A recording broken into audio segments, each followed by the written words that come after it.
Welcome to the PetroPapers podcast. Say that 10 times fast. This is where you get your oil and gas intellectual stimulation by asking the technical questions.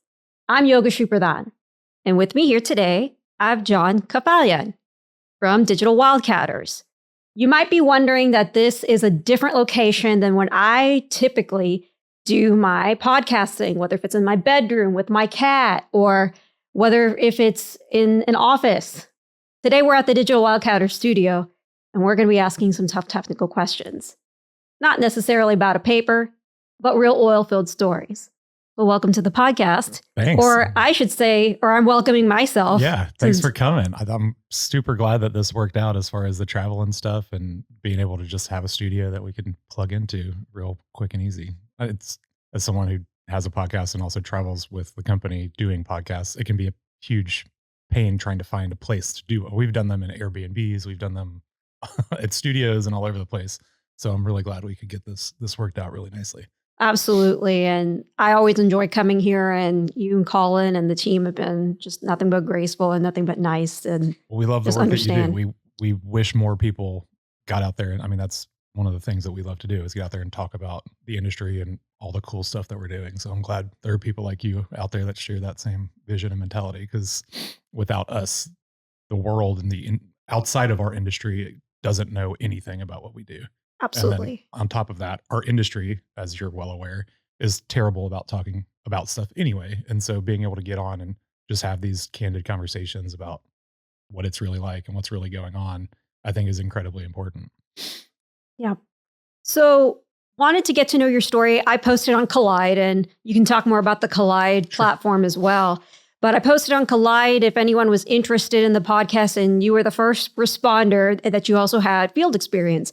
So that prompted me to talk to you and not just have a purely technical career, but also you have a unique career. So I'm just curious to know, how in the world did you get here, and talk about your experience? For sure. So we'll kind of start at college if that works, and feel free to ask me about anything prior. But I went to the University of Arkansas. I got my degree in mechanical engineering. I also got my minor in business. At the time, a lot of the feedback that the ME department was getting from people that were hiring out of the department was, y'all are training great engineers, but they need more business acumen. So the university implemented a program where instead of taking whatever it was, 6 hours of, senior technical electives that I didn't want to take anyway, I could get a business minor instead. And I was like, well, I bet these business classes are probably easier than, whatever circuits and electronics 3 and all these other classes. And I felt like the business side was always regardless of what my actual career was going to be, which at that time, you don't know what you're going to do in college. I thought that would be just a very good life skill that would be beneficial to have across the board. So I ended up getting that. Two summers when I was in college, I actually worked for the same company. At that time, it was LM Glass Fiber. So they were, I think, a Danish company, but they built wind turbine blades. I think they originally started out in boats. They became experts essentially in fiberglass. And it's ironic how much similarities a boat has with a wind turbine blade, but they're basically all made of fiberglass and wood that's laminated together. And so that was my first exposure. I was born here in A-Leaf, represent the SWAT. But I grew up in Memphis. I had no energy exposure. None of my family was in energy. Both my parents moved to Houston from somewhere else and then left Houston. So I'm not like a lifer or anything like that. I knew nothing about energy coming into college. So I had these internships. I really enjoyed it. They're more industrial engineering based, about processes, workflows, lean manufacturing, all this stuff. And, but that was my first exposure to the energy industry, and I'd never thought about it. And I was like, man, energy demand will never go away. The source of that energy is going to change throughout everyone's lifetime based off technology and a bunch of other things. However, energy as a whole seems like a pretty good industry to go into, just because as population growth continues, so does energy demand, right? And so I was like, this is interesting. So then my last summer, something happened in the wind side, and they had no internships that summer. So I was they had asked me to come back for the third year. prior to me leaving after my second year. Anyway, they didn't have any internships that following year, so I randomly fell into a field engineering internship role at a very small operator in the booming metropolis of Smackover, Arkansas, which most people have no idea that there's any oil and gas production in South Arkansas, but it was a very prolific field back in the 30s and 40s. I believe Murphy and Phillips, that was one of their like first fields. So I knew nothing about it. I get this internship, um, and basically they say, okay, here's where the office is, literally in a town called Smackover, which is just outside of El Dorado in South Central Arkansas. Um, and the best we can do is we'll also give you a trailer that's across the street from the yard that you can stay in for the summer. Like, hey, I'm whatever, 20, 21 at that point in time. I have, no responsibilities. So I'm like, I can go do this. They're paying me good money. Absolutely fall in love with it. I rode around with the pumpers. I actually helped them implement or move over from the old school echo meter with the shotgun shell blanks to the digital one, which was fun. A lot of interesting stories around that. I did a lot of help on like the production reporting side for them. I mean, they're still doing things in spreadsheets and on paper tickets that someone hands in from the pumper goes and does all their stuff, brings it in, hands it to uh, the admin. She types it in a spreadsheet, and then, but no one had been aggregating any of their data, had been looking at, fall offs, declines, anything like that. So really fell in love with the field. It really got me hooked. I had one more semester left, finished out. During that semester, I went to a job fair. CUD happened to be there. This was in 2010. The Fayetteville was still a thing. I was at the University of Arkansas. So I was like, hey, man, this would be a great opportunity for me to not only stay in Arkansas, which is what I wanted to do, but also get more oil field experience, because that's what coming out of internship, that's kind of what I wanted. So I started, got a job with CUD as a field engineer running frac jobs, excuse me, right out of school. And yeah, the rest is kind of history. I've gotten just kind of became addicted to the wealth of things there are to learn in this. Like I love learning things, and I don't feel like I'll ever know everything about energy, which I love, right? Like it's an infinite kind of rabbit hole that you can always go down. But also the fact that it's, important to everyone's, like it's so important to everyone's lives, and it's something that everyone takes for such granted until it's missing or it's out or something like that. And so, yeah, I just fell in love with it. So I worked in the Fayetteville with CUD. Then I moved down to Houston. My wife had graduated with her master's, girlfriend at the time. And I had been working in the field, field hours. And I got this offer to come work in Houston with a higher salary and normal hours. And I was like, okay, no problem. I knew I wanted to get back to Texas at some point. I was going to be in oil and gas. Why not Houston? Right. It's the place to be. So took that job. That was actually what I was just telling you about the guy I called on in New Orleans. So that was with, DRC, Data Retrieval Corp, which was the company that invented the spider gauge. So I did that for a little bit. They had me coming in from the unconventional side. I ended up trying to sell into the offshore side, which I had no experience in and knew nothing about. And that wasn't a great fit for me. So I ended up moving to a company called Greenfield Energy Services, which was a startup, a frac company startup started by a couple people who had kind of successful industry ventures prior. And it was fascinating, right? It was the idea was, hey, we've got these essentially decommissioned military turbines. They will run on anything with a BTU content. Is there a way that we can run or fuel fracs using field gas, LNG, CNG, et cetera? So this company raised, I want to say it was like $300 or $400 million. Jeffries was involved, Conoco, Shell, like lots of money. And we did the first ever LNG fueled frac. We did the first ever field gas fueled frac. And it was starting to work, but at that point, the company had very accelerated growth. They were trying to grow very quickly. And they basically outspent cash flow. And as anyone that's ever worked in the service service side of industry goes, you can be making plenty of revenue, but your cash flow problems are always a thing. People don't think about. For a frac job, you would have to order the chemicals a month ahead of time. Then you have to go perform the job. Then you have to send your invoices in, you know, however many weeks, or we were trying to do it, as quickly after the stage was done as possible. And then you have to wait 90 days to actually get paid. So you've got almost, 3, 4, 6 months sometimes from the time you spend the money to the time you actually recoup it. And so combining that with the growth plans, they ran out of money. They went through Chapter 11. That was an interesting thing that many people my age at that time had not gone through. So they laid off the whole company, ended up breaking it up. Then I went to work for another frac company called ProStem, um, which I thought was like a safe bet. ProStem almost exclusively focused on conventional fracs and refracs.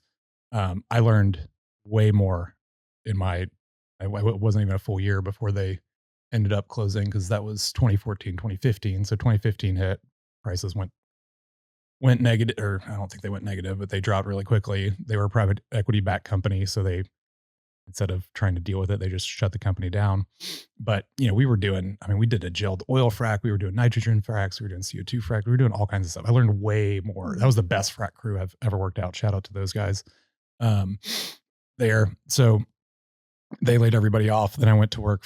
I somehow got a job in 2015 when everything went to shit, at a company called Reservoir Data Systems. So this was kind of going back to the Spider Gauge days. But they were really intriguing to me because they had real-time streaming.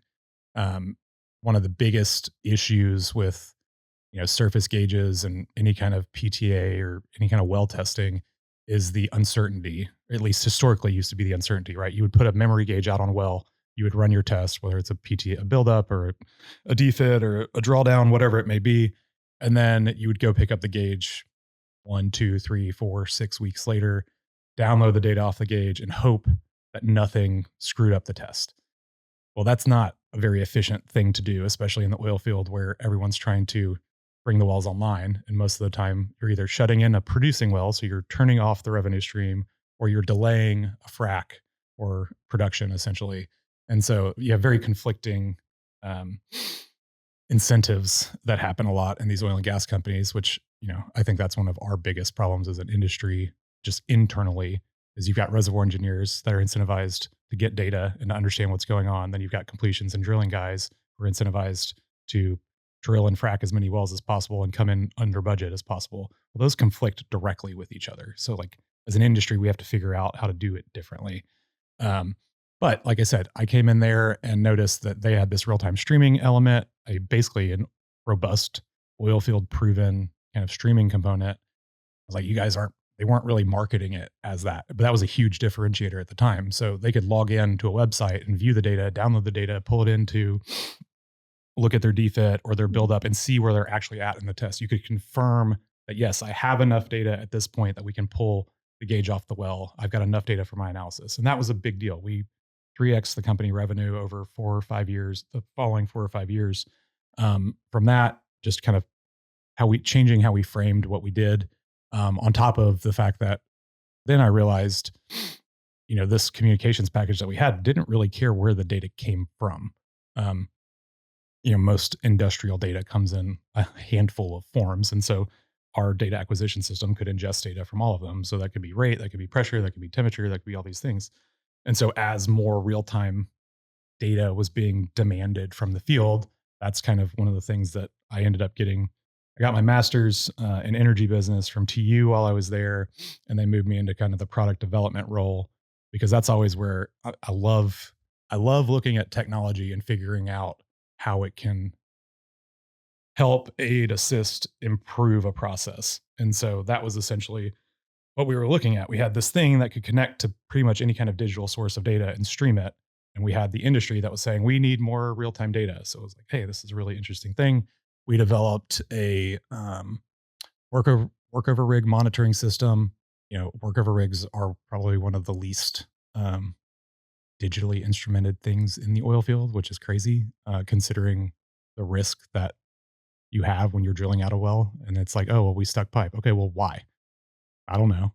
And there's no data. It's all written on a sheet of paper. Like there's no digital data for it. So that was a really interesting use case. We had operators telling us, hey, we want to be able to monitor this because if we can figure out why we stick pipe, we can stop sticking pipe. And, sticking pipe on one well is billions of dollars if you can't get it out. And so that seemed like a really interesting project. We were also working on real-time frac data. Back in the day, Corva had just started doing that. There were a couple other companies trying to do that and stuff. And so got a lot of experience on the data side around real-time data, IoT kind of piece of things. Then COVID happened. That was the first year that I actually had a legitimate full product development budget. COVID happened, that budget went to zero. And then I immediately knew that my time was ticking at the company. So ended up getting laid off again from them in, I think 21. Yeah. Then I went to work for my first and only kind of true stint at a tech company, which was a company called HiveCell. They were an edge compute company. So they had these little cool edge servers that you could stack on top of each other and cluster, and you could deploy them anywhere. It's really cool technology. They had, lots of really interesting use cases. I have, one of the things I will say that I've learned is through all of I don't even know how many times I've been laid off and all the startups and stuff, but you can have the right technology, the right people, the right idea, and just be early. And it is what it is, right? And so you have that's, as someone who's been a part of two different startups that, in my opinion, had really good ideas that were being executed fairly well, but their financial planning was much more accelerated and around growth, which most startups and private equity backed companies are. And because of that, they can't play the longer game. They make these assumptions that, okay, well, once we do a pilot for one oil and gas company for this edge instance, then they're going to want to deploy it company wide. It's like, that's not how the industry works, right? You're going to go do one or a handful of small pilots in a small area. Then maybe you'll scale up to a field. Then maybe you can find someone in another asset that might be interested in doing the same thing. Then you go and get into that asset. Then you kind of zoom out and try and scale out to the company. But it's not this like, oh, hey, once we do one or two jobs, we're going to go ahead and deploy you across that's not how it typically works, at least especially on the hardware side. So that was, again, another really, really fascinating idea that just didn't work out for a number of reasons. But so then I started, at some point during that time, I'd already started my own LLC just to have it. And so once HiveCell laid off half of the company in 23, I guess. Yeah. And so I was part of that. That was also the same time the war in the Ukraine broke out, which is where all of our developers happened to be. So that did not help anything. But so then I started doing kind of data sales, automation, marketing, consulting type stuff. And that's how I ended up here. Colin called me and was like, hey, we need someone to help us with all of our data. We've got a lot of it and we're not really doing anything with it. And now that's quickly evolved into product management for AI tools and the Collide platform. It's kind of wild, but I've always been interested in a lot of things. And so that's why I personally think I'm so drawn to like the startup life, because you have to wear a lot of hats. I'm not the type of person that wants to go and do the same thing all day, every day for the rest of my life. And so the dynamics of a startup fit me very well. My wife would probably disagree that the risks and the vulnerability from a job perspective are not the best, but especially in our industry, just because you work at a big company doesn't mean you're safe from a layoff. So like, to me, it's one of those things where it's like, well, okay, I can invest the same amount of time and effort. Yeah, I might have a little bit more reliability career-wise from a job at a bigger company, but I also don't get any of the upside benefit of that. And I also don't get the dynamics of, one day I can be doing this and the next day I need to pivot and do something completely different. And so I've always considered myself a jack of all kind of person, but my daughter calls me a fixer. Dad is a fixer. That melted my heart. I was like, you're damn right. That's exactly how but that's what I like to solve problems. As an engineer, that is the root of what I want to do, good or bad, right? That can be a bad thing sometimes. But that's all I'm trying to do. And so that's one big piece of advice I would give to anybody, especially at a startup or coming into a startup. Be as useful and productive as you possibly can. Um, if you want to stick around, like be as useful as you possibly. If you don't know how to do something, figure it out. If somebody else at the company doesn't know how to, guess what? You can be the SME on that at your company, and now you have a lot more staying power than you would if you weren't. Even if it's something new that you don't know or you weren't necessarily coming there to do or explore, provide value, and people will keep you around typically, pending all the exterior circumstances. But that's my journey in a I say a nutshell. That was probably a 10-minute diatribe, but No worries. apologies. I let you keep going and going because there was a lot of interesting tidbits that you mentioned about your career. And there's a lot of things I resonate with, especially with the volatility of the industry and just where the industry takes you. A little bit about myself. I was laid off my first two jobs. So as far as brand building goes, a lot of people tell me, how'd you end up building your brand? That wasn't the intention. Right. I was trying to survive. I Mhm. was trying to stay in this industry. So, and I was trying to get job security. Yeah. I was trying to make it. Yeah. No, that's something, I hate. I saw a LinkedIn post a week or two ago, and it was talking about, if you jump jobs, we don't even apply to this job listing or whatever. And it's like, I mean, is that the hard and fast take you want to take on something? Because if you look at, our resumes, it shows that we've worked a lot of places. That doesn't mean it had anything to do with the quality of work that I put out. Most startups don't make it. It's over 90% fail in the Yeah. first couple years. So, that's another thing I'm happy to talk to too. Cause like first time, a couple times you get laid off, it's hard not to take it personally. Like, what Yeah. did I do? What did I do wrong? How could I have done better, et cetera, et cetera. But then you zoom out, and as an engineer, I love numbers and facts. And so you zoom out, you're like, oh, well, shit. Yeah, 9 out of the 10 startups that I worked at failed. Well, that's because 9 out of 10 startups fail. Yeah. Just like hard stop, right? It doesn't matter whether you're there or not. That's how it is. And so that's another fun one to deal with in To our deal with. industry. Yeah. Yeah. Absolutely. And just the rate of change, the willingness to embrace that change and that diffusion of innovation curve of early adopter or first adopters to fast followers. Mhm. Very interesting. We can definitely talk about that. But one thing I did want to talk about was early in your career, you spoke about being in the field. Mhm. And I've made videos on the benefits of going to the field, why people should experience field internships. And a lot of people ask me, they send me a lot of DMs in terms of how do I get an office job or how do I get some experience? And for early career people, I tell them to go experience the field. But I Right. want to hear from you in terms of some of the highlights you've gotten from the field and why people should pursue some field experience. Yeah. So for me, you can learn as much as you possibly can from a book, from videos, et cetera. But until you're there seeing, like, you can't experience what it's like being on a frac job until you're on a frac job. You can't do that on coil tubing, on flowback, on wireline, on drilling until you're out there. Even, they've got simulators and stuff nowadays, and those are great.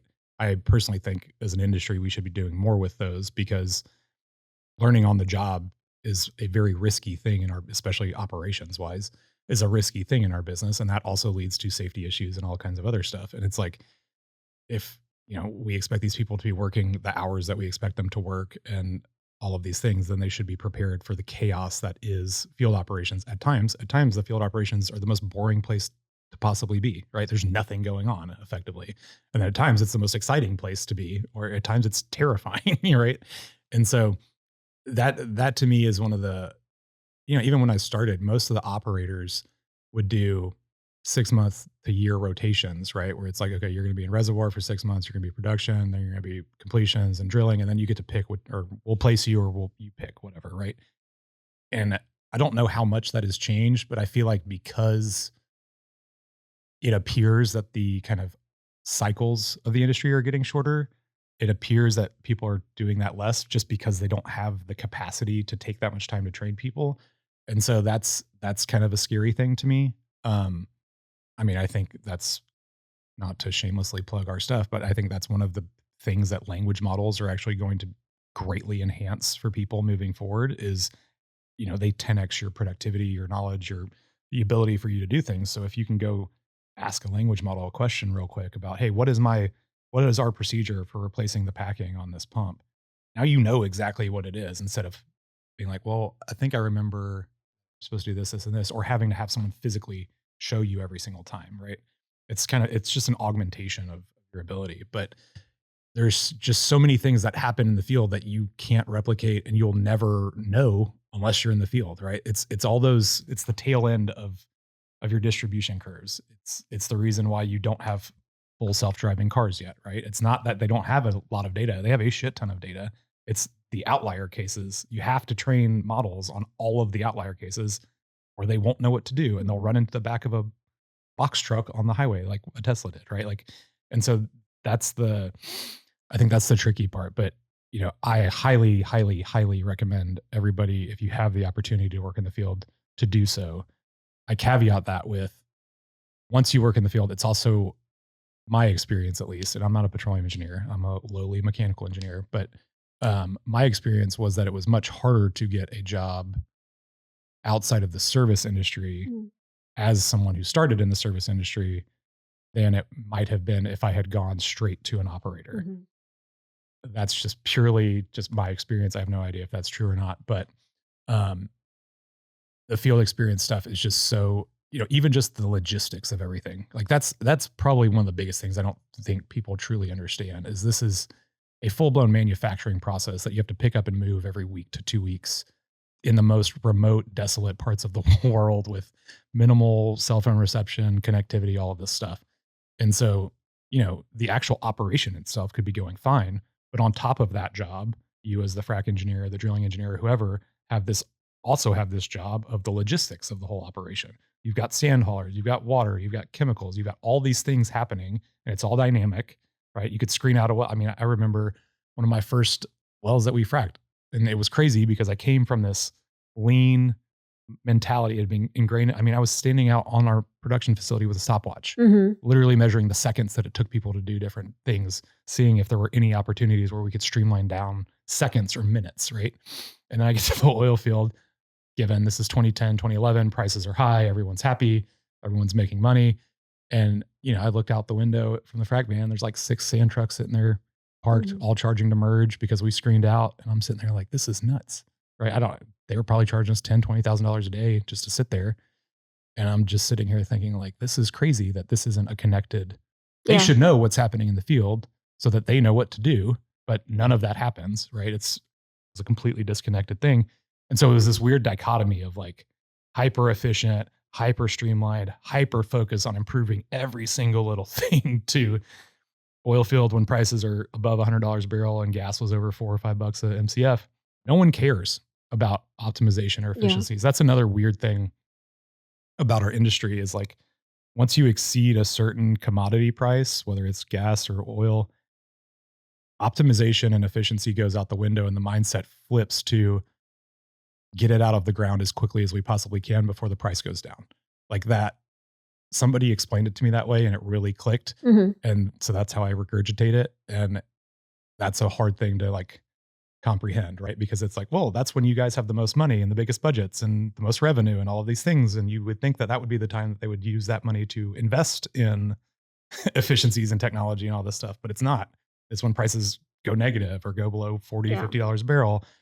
But that's when there's no revenue. That's where the dichotomy is so kind of weird in our industry. But, I think coming back to the question, you just can't teach the things that happen in the field, right? And so it's like, if you're building software for someone that's in the field, or if you're building an app for them to use in the frac van or whatever, you can do that all day long. But until you go out there and understand what their responsibilities are on a daily basis, on a minute by minute basis, and understand that like, hey, you want them to go fill out this form. Well, they don't have the time to fill out a form. So you got to figure out a better way to do that.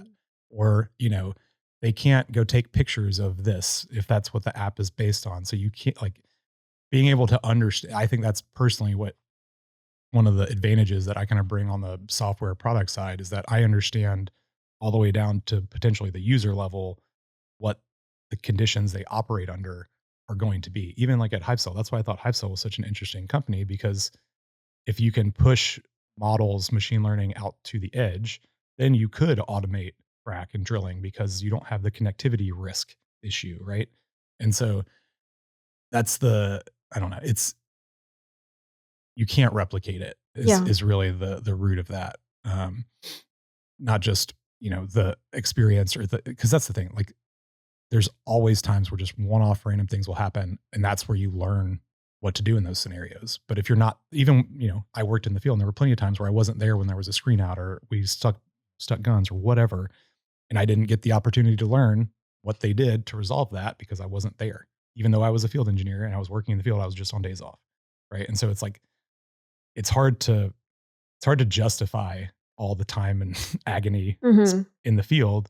But at the flip side, it's one of a kind experience that you literally can't get anywhere else. So it's this weird dynamic. But my whole thing is if you can connect and understand the end user of whatever product you building or selling, you're going to have a much bigger advantage over someone who, is coming in from outside industry or even just not from that level and doesn't understand all the nuances of what it takes to run a frac job. Or, perfect example.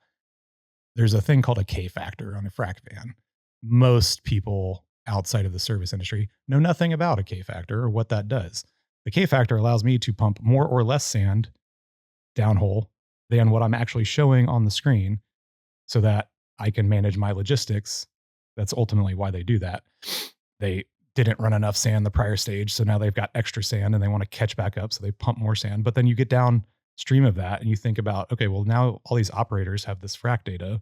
The frac data itself is probably actually wrong because they were adjusting K factors the whole time. Then they're plugging all of these into machine learning models, and it's like, well, no wonder we don't know what the hell is going on. The guys that are getting the data don't understand how the data is generated, right? And it's like, I know that's such a nitpicky detail, but it matters if you're going to feed all this. If you're going to try and use all this data, you have to understand the context of the data, where it came from, the variability of it, why it could be variable, all of these things. And so that's just one of those things that, like, my company man, when I was fracking, they worked for Halliburton before they were consultants. So guess what? They knew about the K factor. They knew about all of these things, so they would keep them in check.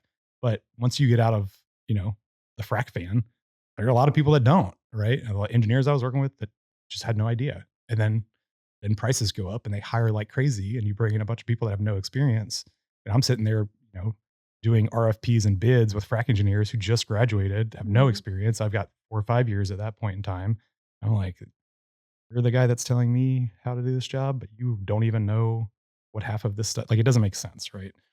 So there's situations like that happen all the time too. So that's where I truly feel like the field experience is so critical in a lot of scenarios in our industry. So I highly recommend it. You make a lot of great points, and I resonate with a lot of them too. You get a lot of appreciation from people in the field in terms of building relationships with folks. You get a lot of knowledge in terms of how the data is generated, as you talked about. And I like to call it a street cred. Like, a lot of people start believing you more whenever you told them that you've worked in the field. You worked with people that have been doing it for 20 plus years. It's not only about the degrees. And oh, for sure. I mean, that's the craziest part about our industry, especially, I worked on the sales side for a while, and it's like you go into a sales meeting with, a new company or new engineers. They don't know you. You don't have any existing relationships. And it's like a test. Yeah. Right? It might as well be a college exam because they're sitting there grilling you on these random questions. They're asking you all this stuff. And all it is to quantify how much you actually know. If you're sitting there lying to them, or if you're bullshitting them, or if you actually know what you're talking about because you worked in the field or whatever.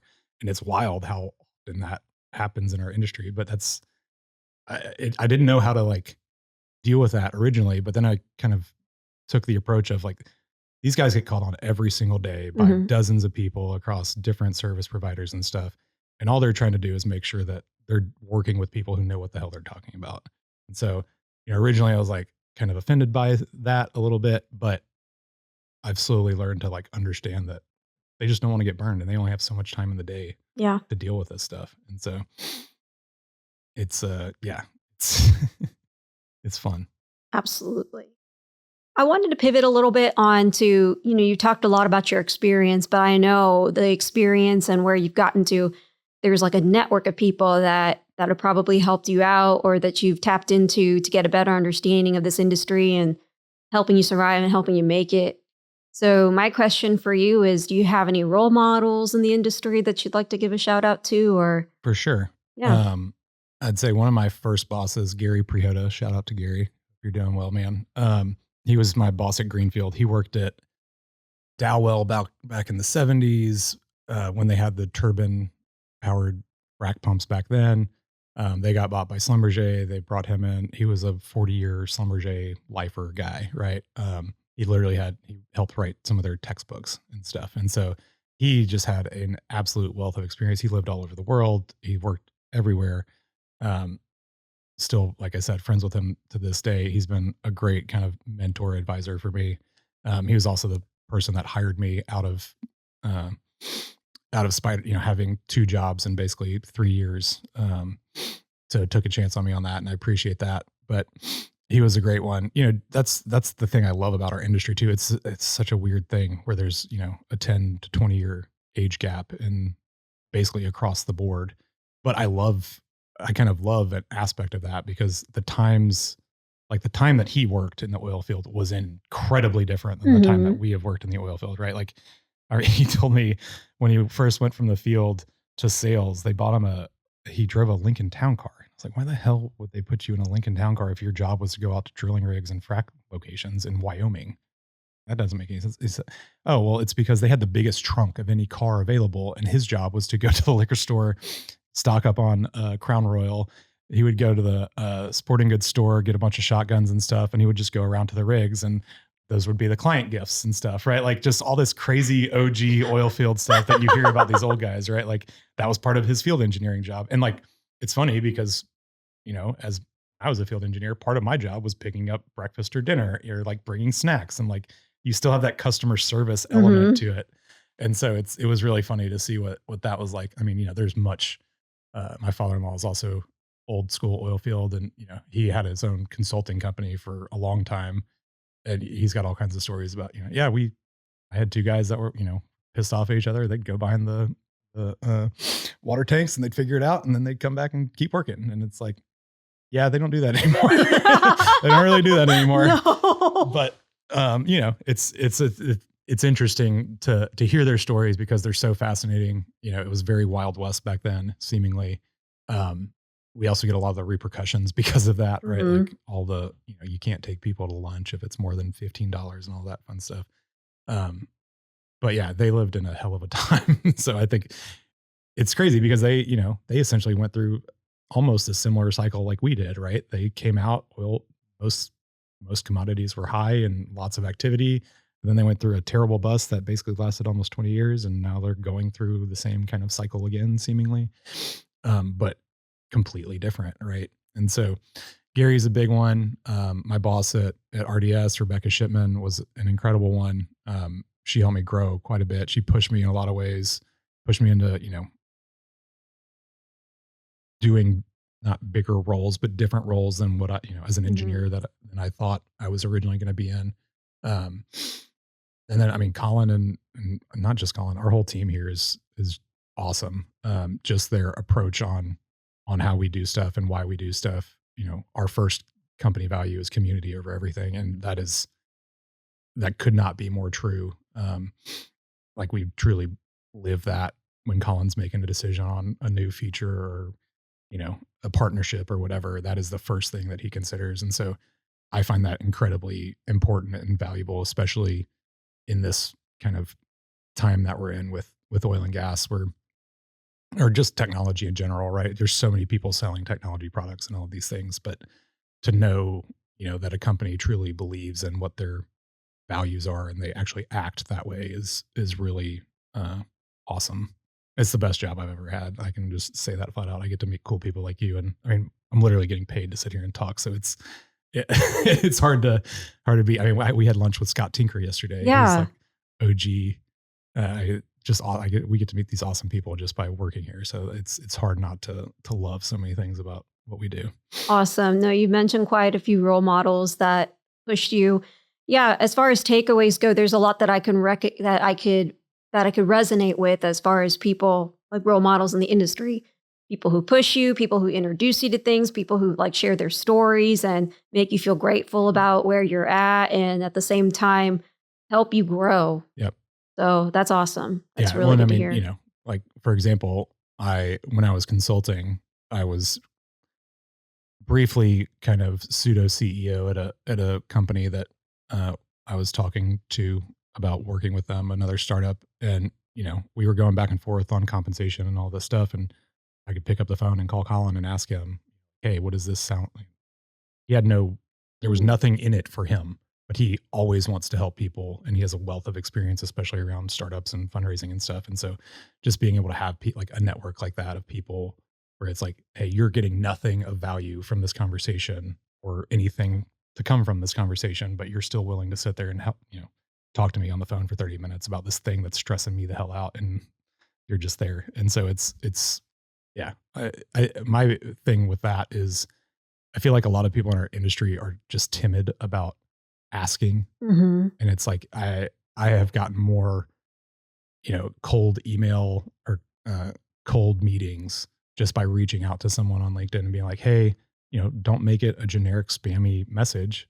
Make it personal. Tell them what you're trying to do." And you'd be shocked at how many people are willing to help. Like Yeah. that's probably one of my favorite things about the industry, especially circling back to kind of the field conversation. Mhm. My biggest advice around if you want to get field experience or if you go and work in the field, go out there with the understanding that you don't know shit.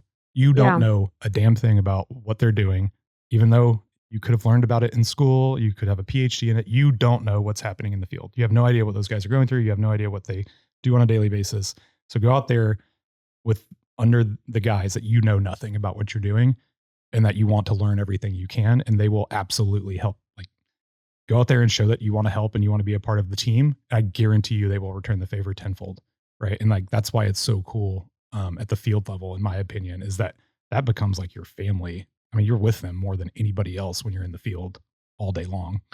And then on top of that, most of those guys have, I mean, you get some of those 10, 20-year guys out there that have seen everything and they're a wealth of knowledge and they want to progress the industry. They want the industry to keep moving forward. They don't want it to die.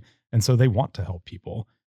If you come out there and you're, "Oh, well, I've got an engineering degree and you don't even have a high school degree, just because you've been out here for 10 years, you're going to get run off and you're going to hate your life. They're going to hate you. Mhm. You're going to hate them. It's not going to be a great relationship. It's going to suck." So, but if you go out there with the mentality of, "I don't know anything about this. These guys are the experts. I just need to go out there and contribute as Yeah. much as I can and be open and willing to learn and listen," it will take you so much further. So that's another just big thing, especially at the field level. It's very easy. Engineers, we love to play who's the smarter and whose ideas are better and all of this stuff. And that's fine, in kind of a less formal setting. But if you're on a frac job or a drilling rig and it's live and everything, like, that's a very high risk environment. It's very stressful. Mhm. Compound that with, you might be sleeping 6 hours a night max, all of these things, and then driving to and from location, and you've been on your 2-week tower, and like, Yeah. all those things compound. And so, yeah, that's my thing. Go out there with an open mind. Um, you don't know, you don't know nearly what you think you do, Yeah. and so uh, be willing to learn and listen to the guys out there. One of my treaters, his name was Rabbit. He had no teeth. He knew more Yeah. about a frac operation than I did the entire time I was there. Right? I got paid more than him probably, but Mhm. it didn't matter. I learned more from those guys than I did anybody else. So Awesome. No, that's really good to hear as far as building relationships and just being staying humble for sure. yeah, So, you talked a little bit about Colin and Digital Wildcatters, and I was really curious about what are some of the updates or what are some of the up and coming things that y'all are thinking about at the shop? yeah, for sure. Lots going on. Hopefully you've seen all the stuff about Collide. If Mhm. you haven't, Collide is our energy platform for energy professionals. Think kind of LinkedIn, Twitter had a baby with Reddit and Stack Overflow, but for the energy industry. So the whole idea, as I've already talked about, as everyone is mostly aware, there's this whole crew change thing in the industry, right? You've got this big 20-year generational gap. Um, so energy knowledge is basically depleting very rapidly because the average aging industry is still very old and there's people retiring every day. And so we wanted to build a place where anybody could go ask a question about energy, have it answered by experts. Um, we're in we're in our first full year, second kind of year of development. And I would have never, I mean, you've got to be optimistic to be in startup life and do all those things and be laid off a bunch of times. I'm very optimistic, but I would have never guessed that we would have seen the growth. I mean, we're at almost 5,000 users, which is 2.5 times what we were at the beginning of this year. Um, we've been growing 20% almost month over month the last 3 or 4 months organically, no paid stuff, which is nuts. Um, but we wanted to build a place where, that energy knowledge could be not only retained, but also transferred. Mhm. Right. And so the idea behind Collide is we have this public forum, free to join. Anyone can sign up, go in there, ask or answer your energy questions. There's also blogs. So you can have a blog series if you are, a blogger or into that, but it's specifically for the energy vertical. Right. And so ultimately, that data will then be fed back into our language model. So when you ask the language model a question, it'll cite an answer if it finds it in a post, and it'll show you the post and who answered it. We also, one of the big things I do here is work on the energy model, our energy language model itself. And so, curated hundreds of textbooks, papers, articles. I just finished all of the SPE abstracts, which is over 200,000 abstracts. We want it to be the densest energy repository that exists. The other part of that I want to mention, because I don't want people to think we're acting in a certain way. Our whole thing with the language model is, one, if it can't find the answer, it will say, I don't know. We've gotten a lot of feedback that they love that feature. That's the difference in a proprietary model like ours versus one of the big foundational models like OpenAI or Claude. The goal of those models is to give an answer, not to give a right answer, not to find facts. It's to give an answer. The goal of ours is to find the information from our repository, and if it's not in there, tell them that you don't know. Yeah. And so that has been a really cool thing to get good, positive feedback around. But ultimately, we cite everything. Every answer from the language model is cited. Right now, it just kind of generically lists the book or paper title and maybe the author. This next iteration that I'm hoping should be deployed this month. I'm gonna knock on wood. I hate putting timeframes around software deployments, but it will not only give the full title, author, publisher, date, answer, but it also has the link to the source. So for SPE, you go in there, you search for something, it recommends, hey, this paper talks about that. You click on the link, it takes you to the paper's site so that you could buy the paper if you're interested in learning it more. And so again, we want it to be the central kind of knowledge base for all things energy. And so we're looking for as many people, as many partnerships and kind of data opportunities there. If you've got a language model or an agent for something specific or data sets for something specific around energy, we would love to work together to provide those things to the greater community. The other piece of this, we've got our content library. So it's got over 3,000 videos, both our content and a bunch of publicly available content. Your content's on there. That's all been indexed and is searchable. And with those, we will be linking out to those videos directly as well. Again, we want to drive traffic to the source of the information. We're not trying to capture it and keep it for ourselves or anything like that. So it's really cool because, most people like learning through videos. That's the most engaging way to learn. But you also, there's so many videos out there, and even YouTube, I've noticed our engine is a lot more efficient at finding videos because there's a smaller data set of videos than even the YouTube search engine is. Like if I go in and search Energy Bites, my podcast name, I will not get my episodes in the first 5 results, which is crazy. Even it's spelled the exact same way and all that stuff. But you go into our platform and you can search up anything, it transcribes the entire video, and then it shows you where in the video they're talking about that subject. So you don't even have to watch the whole video. You can just jump to the points where they're talking about it. So ultimately, Collide as a whole is really focused on just this knowledge sharing kind of flywheel. Everything feeds into each other.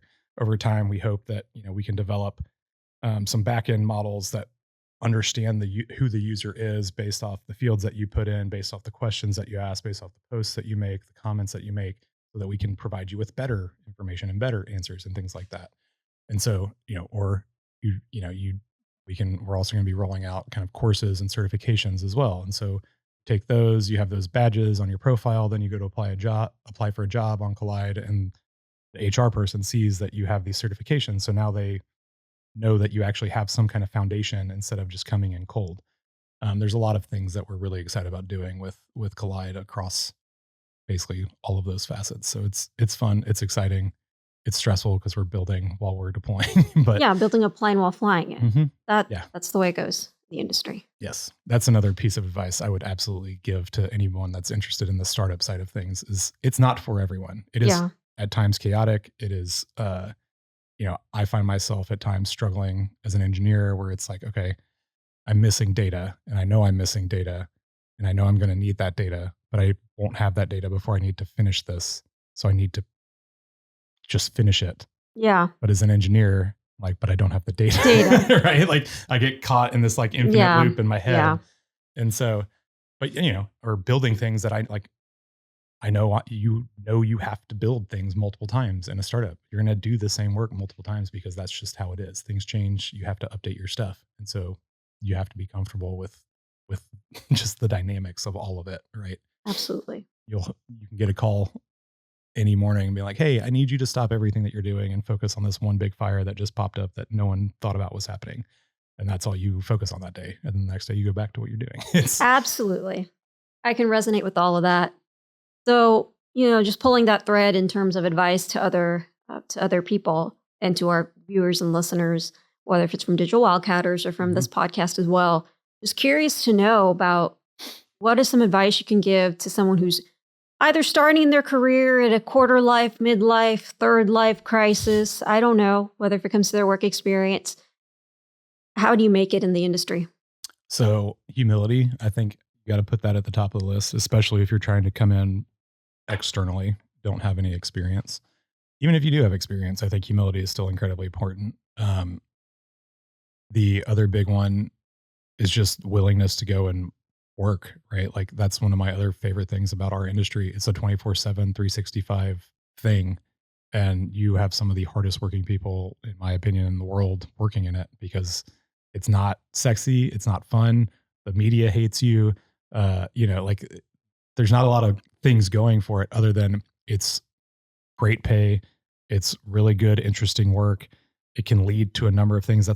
We didn't even talk about this, but that's the fact that you can start in the field and end up as a manager at an operator with no high school degree and just through experience and grinding it out is a very interesting thing to me. I don't feel like a lot of people understand that about our industry. Everyone thinks you have to go get a undergrad or even now a master's degree just to get a job.